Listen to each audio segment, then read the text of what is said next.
Amén. Que el Señor me lo bendiga más. Amén. Es una bendición, ¿verdad?, estar delante de cada uno de ustedes Sí. en este día. Estamos acá no porque lo merezcamos, sino porque Dios es bueno. Amén. Y por la misericordia de Dios creo que estamos cada uno de nosotros en este lugar. Porque por nuestras fuerzas no se puede. ¿Verdad? Le doy gracias a Dios por este privilegio. A nuestros pastores, ¿verdad?, por la oportunidad, ¿verdad?, de estar al frente de cada uno de ustedes. Y abajo está sucediendo algo excepcional. Dios está haciendo grandes cosas abajo. Nosotros estamos acá. Enfoquémonos en lo que Dios nos quiere hablar a nosotros acá, ¿verdad? Así que vamos a la palabra de Dios y quiero que vayamos al primer libro de Reyes. Aleluya. Reyes 17. Vamos a leer del 8 al 14. Primer libro de Reyes 17, del 8 al 14. Cuando lo tenga me contesta con un fuerte amén. Amén. Primera de Reyes 17, del 8 al 14. ¿Lo tenemos todos, mis hermanos?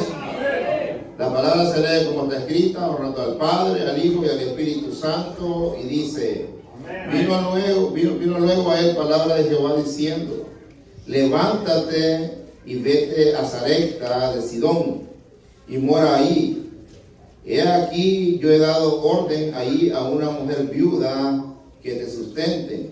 Entonces él se levantó y se fue a Sarepta, y cuando llegó a la puerta de la ciudad, he aquí una mujer viuda que estaba ahí recogiendo leña. Y él la llamó y le dijo: te ruego que me traigas un poco de agua en un vaso para que beba. Yendo ella para traérsela, él la volvió a llamar y le dijo: te ruego que me traigas también un bocado de pan en tu mano. Ella respondió: vive Jehová tu Dios, que no tengo pan cocido, solamente un puñado de harina tengo en la tinaja y un poco de aceite en una vasija. Ahora recoger 2 leños para entrar y prepararlo para mí y para mi hijo, para que lo comamos y nos dejemos morir. Él le dijo: no tengas temor, ven y haz como has dicho, pero hazme a mí primero de ello una pequeña torta cocida debajo de las cenizas y tráemela. Y después harás para ti y para tu hijo. El 14, porque Jehová, Dios de Israel, ha dicho así: la harina de la tinaja no escaseará, ni el aceite de la vasija disminuirá, hasta el día que Jehová haga llover sobre la faz de la tierra. Cerremos nuestros ojos, vamos a orar. Gracias, Padre, porque nos has permitido, Señor, llegar hasta este lugar, Padre eterno. Te pido, Señor, que pongas palabras en mi boca, Padre eterno, que seas tú hablando por medio de mí, Señor, y que podamos aprender, Señor, de tu palabra en este día, Señor, y que algo nos podamos llevar a nuestra casa, que lo podamos poner en práctica, Señor. Ponemos esta palabra, Señor, en tus manos, Señor, y la gloria, Señor, y la honra siempre será para ti, Padre eterno, en el nombre de tu Hijo amado Cristo Jesús, Señor. Amén y amén. Puedes tomar asiento, mi hermano. Le puse como tema: resiste un poco más, Dios llega a tiempo. Dios llega a tiempo. Hay una situación, si ustedes se pueden dar cuenta, hay una situación aquí un poco complicada, ¿no? Está un profeta de Dios y está una viuda. Hay una crisis, por lo que podemos ver hay una crisis, porque la viuda le dice: solo tengo un puñado de harina para prepararlo, para comer yo y mi hijo y dejarnos morir. Quería decir que algo estaba pasando ahí. La Biblia nos dice que estaba enferma, que tenía alguna enfermedad grave, pero dice para dejarnos morir. O sea, no tenía, lo único que tenía era eso, aceite y harina. Pero vemos a un profeta también que va y le dice: tráeme un pedazo de pan. Estamos hablando que también el profeta no tenía. Y un vaso de agua, tampoco que comer. Lo extraño de esto es por qué Dios lo manda específicamente ante una viuda. y una viuda, no de Israel. Estamos hablando que es Sidón. Si no me equivoco, Sidón es el actual Líbano. En esto. Aserios, enemigos de Israel, hasta la fecha son enemigos. Así es. Hasta la fecha se viven atacando. Ahí hay un grupo guerrillero, un tal, se llama Hezbollah, si no me equivoco, que hasta la fecha viven en guerra con Israel. Entonces, ¿por qué Dios los manda ahí? Pero vamos a entrar un poco más en contexto para entenderla. Yo sé que ya muchos han escuchado esta historia, pero vamos a ir un capítulo atrás, vamos a ir al 16. Vamos a leer del 29 al 33 para entrar un poco más en contexto qué estaba pasando en este lugar. Aleluya. Amén, aleluya. Vamos al 16, mínimo, primera Reyes 16. Vamos del 29 al 33. Y dice la palabra: y comenzó a reinar Acaz, hijo de Omri, sobre Israel el año 38 de Asa, rey de Judá. Y reinó Acaz, hijo de Omri, sobre Israel en Samaria 20 años. Y Acaz, hijo de Omri, hizo lo malo ante los ojos de Jehová. Mas todos los que reinaron antes que él, o sea, este fue más malo que los que estaban atrás de él. Porque le fue ligero cosa andar en los pecados de Jeroboam, hijo de Nabat, y tomó por mujer a Jezabel, hija de El Baal, rey de los Sidonios, y fue y sirvió a Baal y lo adoró, e hizo altar a Baal en el templo de Baal, que él edificó en Samaria, e hizo también acá una imagen de acera, haciendo así más que todos los reyes de Israel que reinaron antes de él, para provocar la ira de Jehová, de Dios sobre Israel. O sea que este rey había provocado la ira de Israel. Menciona Jeroboam, desde Jeroboam el pueblo de Israel venía, era una práctica que traía todos los reyes de que venían haciendo lo malo delante de Dios. Había una práctica. Jeroboam, fue nombrado rey y escogido por Dios. Dios escogió a Jeroboam. Pero le dijo, te entregaré, porque le entregó 10 tribus. Cuando las tribus se dividen, 2 en el sur y 10 en el norte, Jeroboam reina en el norte. Y le dijo, te voy a entregar 10 tribus, un profeta, te voy a entregar 10 tribus. Todo y cuanto antes bajo mis estatutos y bajo mis caminos. Todo y cuando me seas fiel. Y tu generación será por perpetuidad. O sea, iba a durar mucho tiempo, posiblemente hasta en el reinado. Dios le hace una promesa, pero le dice, todo y cuando tú me seas fiel. ¿Qué pasó con Roboam? Estaba esa división. El templo estaba en Judá, Jerusalén. Entonces el pueblo tenía que ir a adorar hasta Jerusalén. Pero Roboam, por miedo a que el pueblo se fuera a Judá y se quedara ahí y se volviera a Judá, hace 2 becerros de oro. Dice que uno fue en la ciudad de Dan y en la otra en la ciudad de Hebrón, si no me equivoco. De Betel. 2 en cada lugar opuesto. O sea, para que el pueblo, y les dice, estos son tus dioses que te sacaron de Israel. Y de hecho también suplanta una fiesta que dedicaban a los judíos cada año, y él también hace. Además de eso, también levanta sacerdotes, no de la tribu de Leví. Ordena sacerdotes no de la tribu de Leví, como el Señor había ordenado, que los sacerdotes tenían que ser de la tribu de Leví. Entonces empieza a hacer lo malo delante de Dios.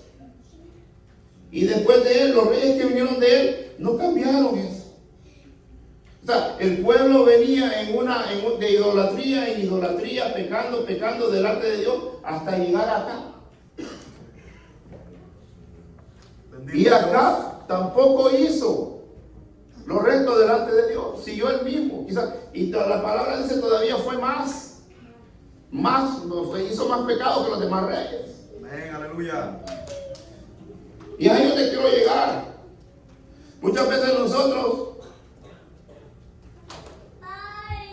no nos cansamos, hermano. Muchas veces estamos claudicando, claudicando, claudicando, claudicando, claudicando, claudicando. Y no nos arrepentimos. Hay personas que están acostumbradas a vivir una doble vida. A ser cristianos en la iglesia y a hacer cosas abominables delante de Dios afuera. Bendito Dios. Y eso es lo que aquí estaba pasando. El pueblo se había acostumbrado a vivir en idolatría. Muchas veces nosotros nos acostumbramos a ciertas prácticas y nos acomodamos ahí y nos quedamos ahí. Y nos quedamos ahí. Pero fíjense algo que me llama la atención. Es que Dios a nosotros nos suelta la cuerda. Nos suelta. A ver hasta dónde nosotros llegamos. Porque todos estos reyes que pasaron antes tuvieron la oportunidad de hacer la diferencia. Todos tuvieron la oportunidad de hacer la diferencia. Porque a todos Dios les dio la oportunidad de que hicieran la diferencia.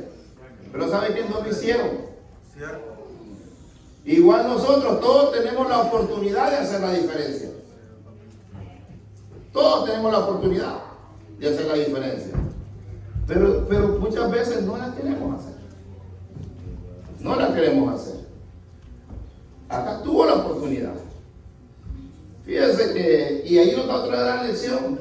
Lo primero que hace es a buscar una mujer que no es del pueblo de Israel.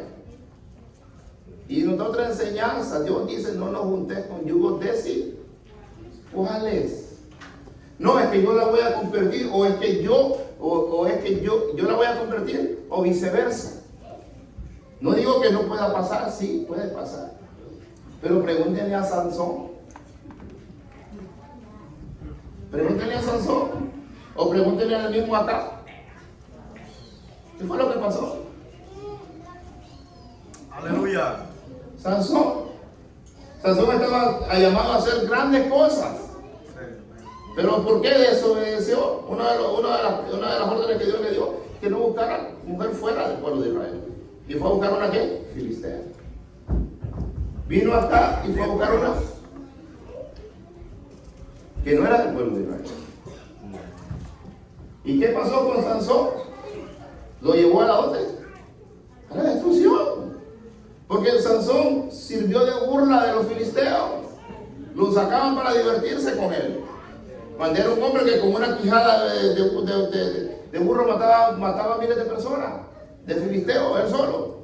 Porque el espíritu de Jehová descendía sobre él. Aleluya. ¿Ya? Pero por la desobediencia. Por la desobediencia. Entonces Dios no tiene una enseñanza aquí, hermano. Cuando Dios dice no te juntes con Dios desiguales, porque Dios sabe por qué lo dice y por qué está escrito. Dios sabe por qué. Y no hay por qué desesperarse, tanto el joven, tanto el adulto, como la mujer. No hay por qué desesperarse. Dios tiene todo bajo control. A su tiempo va a llegar lo que usted está pidiendo. Si no ha llegado es porque todavía usted no lo necesita. Pero a su tiempo, Dios sabe cómo lleva todo. Así es, aleluya. Entonces aquí hay un problema, hermano, y es que acá hace lo malo, hace 2 becerros y insta al pueblo a que se quede a adorar en vez de hacer un cambio. No lo hizo. Entonces dice que la ira de Jehová vino sobre ellos. Vamos a seguir leyendo, hermano. Vamos al 17, 1:17. Y dice, entonces Elías Tebita, que era de los moradores de Galad, dijo a Acab, vive Jehová, Dios de Israel, en cuya presencia estoy, que no habrá lluvia ni rocío en estos años, sino por mi palabra.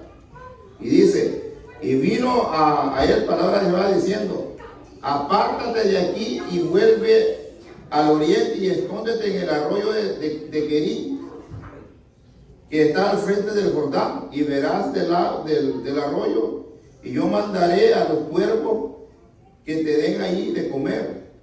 Y se fue e hizo conforme a la palabra de Jehová, pues se fue y vivió junto al arroyo de Querí, que está al frente del Jordán. Y los cuervos le traían pan y carne por la mañana y pan y carne por la noche, y bebía del arroyo. Hasta ahí, y bebía del arroyo. Ahora, lo que está pasando con la viuda y con Elías es que en ese tiempo Dios ya había dictado sentencia y que no iba a llover ni el rocío. Y usted sabe que cuando no llueve, todo se empieza a perder. Los cultivos se pierden, se empiezan a secar los ríos, se empiezan a secar los arroyos, se empieza a secar el alimento. En la ciudad de Samaria había un caos. Si leemos todo lo que pasó en esa ciudad, la gente llegó a la desesperación que se vendía la cabeza de un asno por mucho dinero. Se llegó a vender hasta el estiércol de paloma. Fue tanta la calamidad que hubo en esa ciudad que unas mujeres decidieron comerse a sus hijos. Cometieron canibalismo. Fue tanta la desgracia que hubo sobre esa ciudad, hermano. Fue tanta. Hermano, y es a donde yo quiero llegar. Muchas veces las calamidades de nuestra casa son porque nosotros no queremos cambiar nuestro estilo de vida. Señor. Hay calamidades que nosotros mismos las provocamos. No es Dios. No es Dios. No es Dios. Eso fue tanto el caos que hubo ahí, hermano. ¿Pero por qué? Porque el pueblo nunca quiso entender y nunca quiso cambiar. Nunca quiso hacer lo recto delante de Dios. Pero fíjense que algo que me llama la atención es que Dios tiene cuidado de sus hijos. Así es. Elías era un profeta de Dios y le dijo, ¿sabe qué? Vete al arroyo de Kerit. Pero ¿sabe cuál asunto cabe aquí, hermano? Que podemos estar pasando situaciones difíciles. Podemos estar pasando calamidades y momentos duros en la vida. Pero ¿sabe qué? Nos aferramos a vivir ahí y no queremos salir delante del lugar en el que estamos. No queremos salir. Porque para que Elías pudiera sobrevivir tenía que salir de Samaria. ¿Eh? Muchas veces por nada dejamos a Dios. Muchas veces por nada nos acomodamos. Yo no me meto con los que trabajan, hermano. Pero aquel que puede, hermano, y tiene la posibilidad de estar en este lugar y no lo está, hermano, y aún pasando necesidades. ¿Cómo Dios va a orar ahí? Porque sabe que el agua significa también la palabra. Significa purificación. Y es un líquido vital que si usted no consume 3 aguas en 3 días, usted muere. 3 días es el máximo que una persona no puede estar sin consumir agua. ¿Eh? ¿Sabe? Dios tuvo cuidado de Elías. ¿Por qué? Porque Elías fue obediente. Primero le dijo, ve, sal de aquí, vete a tal lugar. ¿Sabe? Que Elías se pudo haber ido para su casa. Ya cumplí, ya vine, ya le di la palabra al rey lo que Dios va a hacer. Yo me voy para mi casa.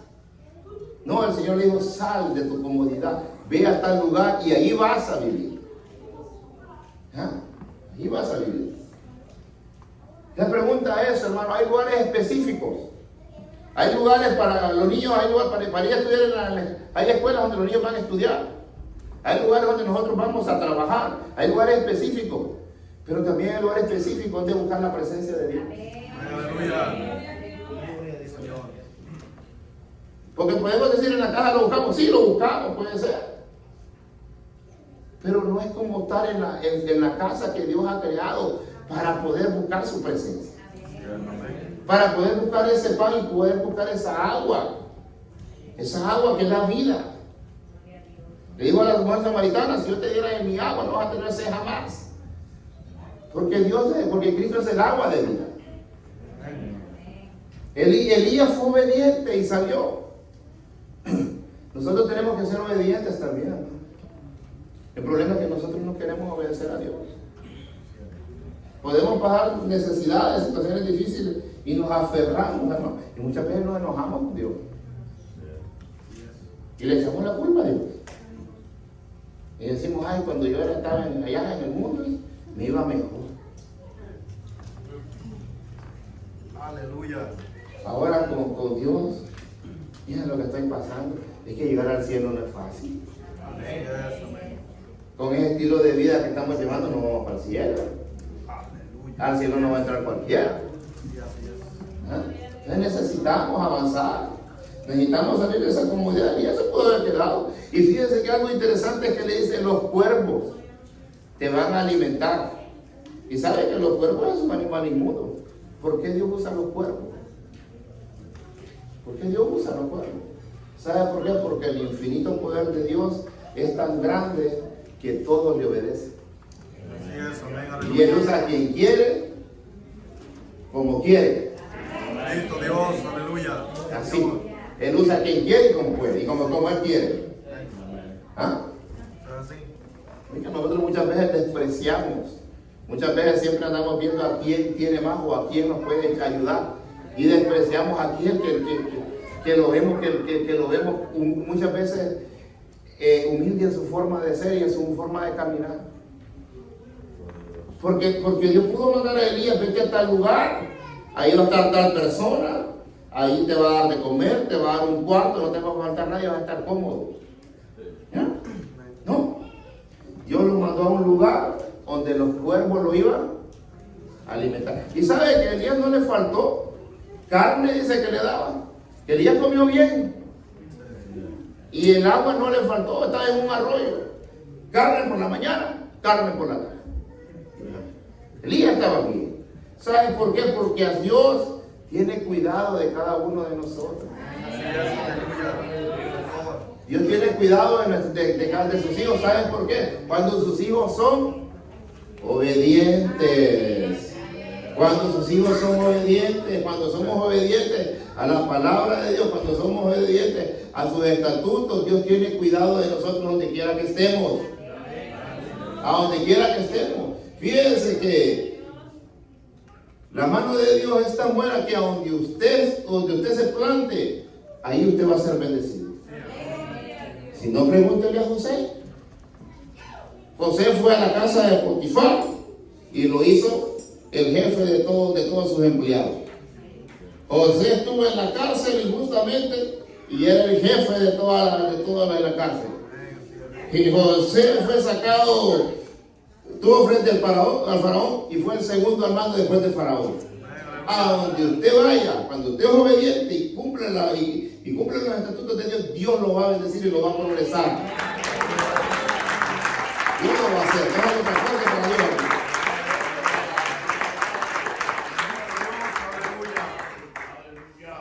Y ahí Dios lo va a progresar. Pero Dios requiere obediencia. Le digo, sal y vete a tal lugar. Y vas a acampar ahí. No es que haya una casa.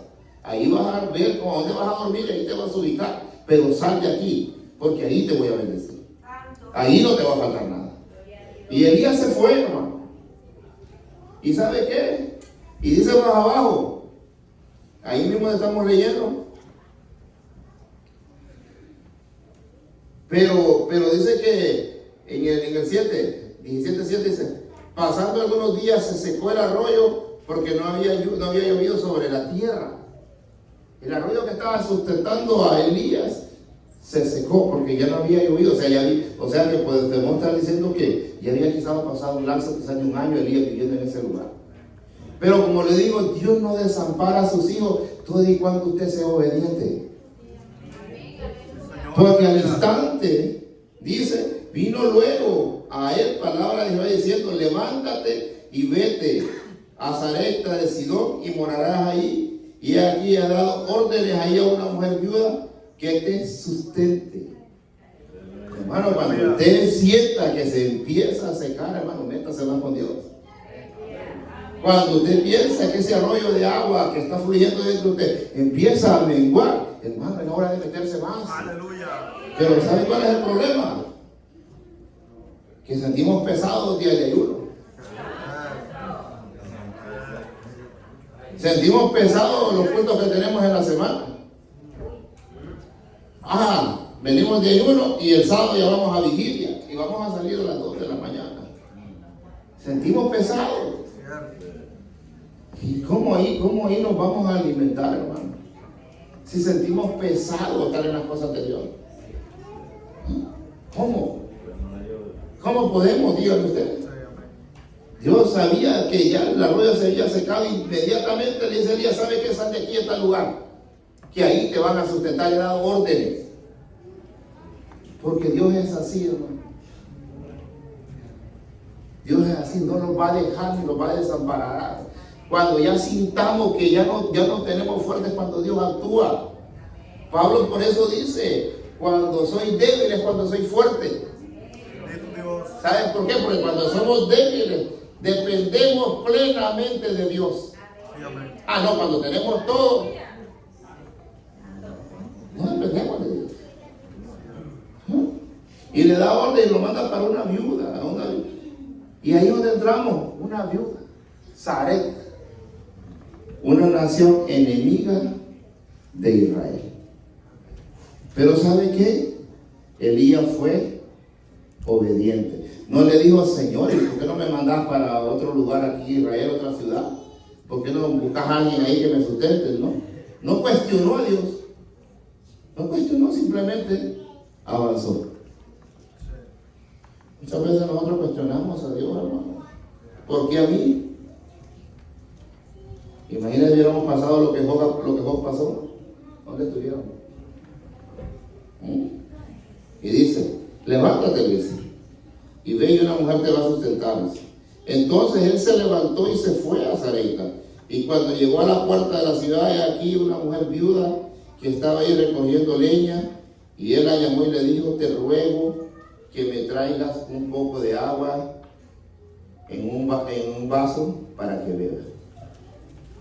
Y dice, y yendo ella para traérsela, él volvió a llamar y le dijo, te ruego que me traigas también un bocado de pan de tu mano. Fíjense que la viuda tampoco le reclamó. Si ustedes ven, la viuda no le dijo, tú siendo judío, ¿por qué me estás pidiendo pan a mí? Así como la samaritana le dijo al Señor, si samaritanos con judíos no se llaman. Pero le dije que la viuda no le reclamó. ¿No? Bendito Dios. No le reclamó. ¿Saben por qué, hermano? Porque ya estaba en una situación difícil. Gloria a Dios. Y estaba en una situación difícil, precaria ya la viuda. No tenía fuerza ya para estar discutiendo y peleando con nadie. Aleluya. Muchas veces nosotros estamos en situaciones difíciles, pero no queremos bajar las armas. No queremos bajar las armas. Aunque estemos pasando momentos difíciles, siempre estamos a la defensiva o al ataque. No queremos bajar las armas. Y otra cosa, sí, es que la viuda fue obediente. Porque cuando Elías le dijo, tráeme agua, la viuda salió a traerle el agua a Elías. Esta mujer nos dio una lección, hermano. Sabía que Elías era del pueblo de Israel. Sabía que era de sus enemigos, pero ella no lo vio como un enemigo. Ella vio la necesidad también que Elías tenía. Y salió a traerle agua. Y todavía en el camino Elías le dice, ¿sabe qué? Tráeme un pedazo de pan también. Y ¿sabe qué? También esta mujer fue sincera. Fue sincera.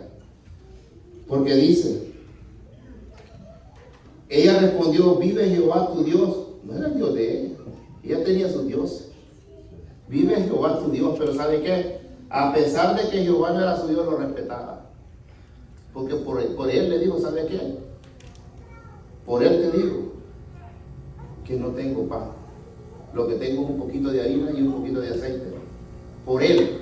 O sea, le estaba diciendo, tu Dios me respalda que no te estoy mintiendo. ¿Sabe que esta mujer fue sincera?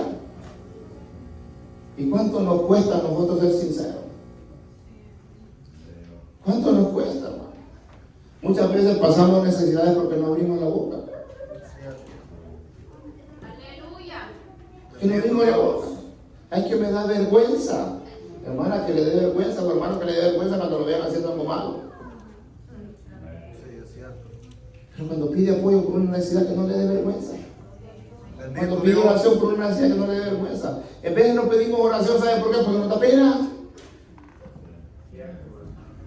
No nos da pena. Y sabe que unidos somos más fuertes. Aleluya. Si no, pregúntele a Pedro. El Pedro encarcelado y el pueblo orando. Pero muchas veces, hermano, no pedimos oración porque nos mata la pena o la vergüenza. Y ahí nos vamos a quedar. Porque Dios muchas veces quiere que seamos sinceros y que perdamos esa vergüenza, hermano. Pedro, hermano, salió de esa cárcel. Pero porque el pueblo estaba. Porque Pedro no estaba orando, hermano. Si dije que dormido le encontraron los ángeles. Lo despertaron. Pero hay un pueblo orando. Sí, vaya a ellos. Dormido. Aleluya. Porque también ese hombre no estaba, porque también ese hombre sabía que el 7 día le iban a matar. Pero él estaba consciente que estaba bajo la voluntad de Dios. Así es. Y el que está bajo la voluntad de Dios, hermano, duerme en paz, aunque sabe el destino que viene para que venía para ver mañana. Aleluya. Pero sabe, el pueblo estaba haciendo oración por él. Y sabe, Dios lo sacó de esa casa. Y esta viuda le dice, sabe que no tengo, vive Jehová tu Dios que no tengo. Solo tengo para mí y para mi hijo. Y después de esto nos vamos a dejar morir. Y es ahí donde yo quiero llegar, hermano. Ahí donde yo lo quiero llevar a usted, hermano. Dios no llega tarde. Esta mujer, aunque ya se había rendido, porque ya ese era lo último que iba a hacer, y esperar la muerte. Quiero decir que hay escasez, aunque haya enfermedad, aunque haya lo que haya, Dios llega a tiempo. Aleluya, Señor. Dios llega a tiempo. Dios llega a tiempo. Y fíjense que Elías le dice, y Elías le dijo, no tengas temor, ve, haz como has dicho, pero hazme primero a mí. Hazme primero a mí. ¿Y sabe cuál es otro gran problema que tenemos nosotros? Que a Dios siempre lo dejamos de último. A Dios siempre lo dejamos de último. Porque este era un varón de Dios. Gloria a Dios. Y de Elías le dice, y a Dios siempre lo dejamos de último. ¿No es cierto que cuando tenemos problemas muchas veces lo que menos hacemos es correr a Dios? Lo primero es que vamos a buscar consejos, muchas veces de personas que no son cristianas. O a pedir qué abogado me recomendás. ¿Este es bueno o qué tal es este? Y así. ¿O qué médico me recomendás? ¿O sabe qué puedo hacer para sacar un préstamo del banco? ¿Sabes por qué? Porque nosotros en nuestra humanidad pensamos a resolver las situaciones con nuestras propias fuerzas. Y cuando la palabra dice que Jesucristo llevó nuestras llagas, por sus llagas somos nosotros curados. Cuando dice que Él es el dueño del oro y de la plata. Y abogado tenemos ante el Padre a Jesucristo.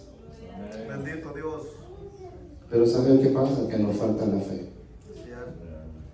Y estamos aquí y nos llamamos cristianos, pero no creemos en lo que Dios puede hacer en nuestra vida. Aleluya. Y no creemos. Gloria a Dios. Porque a Dios siempre lo ponemos de último. Y ya cuando tenemos el agua al cuello, que ya no tenemos salida, ahí sí empezamos a pedir oración. Cuando el primer recurso tenía que ser Dios. Y decirle al Señor, guíame los pasos que tengo que dar. Pero siempre ponemos a Dios muchas veces de último. Pero Dios llega a tiempo. Amén. Gloria a Dios. Dios llega a tiempo, hermano. Y dice, y Elías le dijo, no tengas temor, ve ya como has dicho, pero hazme primero a mí. De ello, una pequeña torta cocida debajo de ceniza, y tráemela, y después harás para ti y para tus hijos. Y si sabe que Dios no le pidió una gran porción, le dio una pequeña. ¿Sabe que un pequeño acto de obediencia, un pequeño acto de humildad, de humillación, mueve el corazón de Dios? Así es, aleluya. Dios no pide grandes cosas, Dios pide un pequeño acto que haga la diferencia. Porque Elías no le pidió una gran cantidad, no, dame algo. Elías quería ver la reacción que la mujer iba a tener. Elías quería ver la reacción que la mujer iba a tener. ¿Y sabe qué le dice? Porque Jehová Dios de Israel ha dicho así: la harina de la tinaja no escaseará, ni el aceite de la vasija disminuirá, hasta el día en que Jehová haga llover sobre la faz de la tierra. Sabe que cuando tenemos a Dios en nuestros hogares, aunque el país esté en quiebra, aunque el país esté en recesión, aunque el país esté como esté, sobre nuestra casa Dios siempre va a tener cuidado.